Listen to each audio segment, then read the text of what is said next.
My name is Jim Oberly. I'm a professor in the Department of History. The course I teach is World History since 1500, History 125. General education course, a liberal education course. It's the first course in the history department curriculum sequence, the introductory course.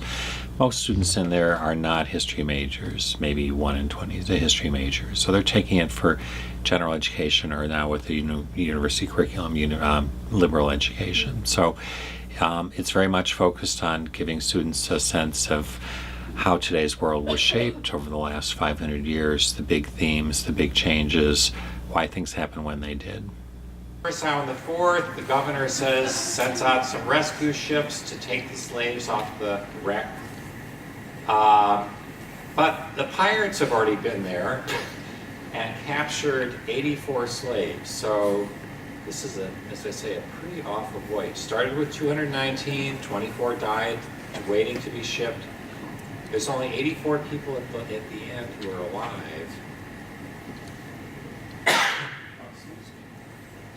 Okay, this is the other side of the slave trade there, the Middle Passage. Not so profitable. Presumably the St. John made nothing, lost everything. So it looks like it was either highly profitable for the King Solomon or disastrous, deadly for the St. John. So History 125 is what we call an active learning class in an active learning classroom. So students learn by doing. That's our theme. I lecture some, not the entire class period, but almost every class period students have projects to work on, problems to solve that are related to the big theme.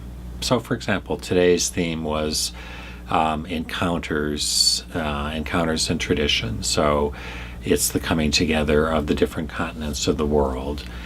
And what the Americas offered the Europeans was fabulous riches, gold and silver. So the project people had to solve was take an estimate of the amount of gold and the amount of silver mined in the Americas by the Spanish Empire, find the price of gold and silver in the New York market today, make an estimate of the value of gold and silver taken from the Americas, and then interpret that. A sense of today's world, we start with that. Even though we don't start in 1500, we start with where we are today as a class, as a country, as a world, our attitudes, our values, and then we try and use history to figure out how did we get there, and then possibly where we're going.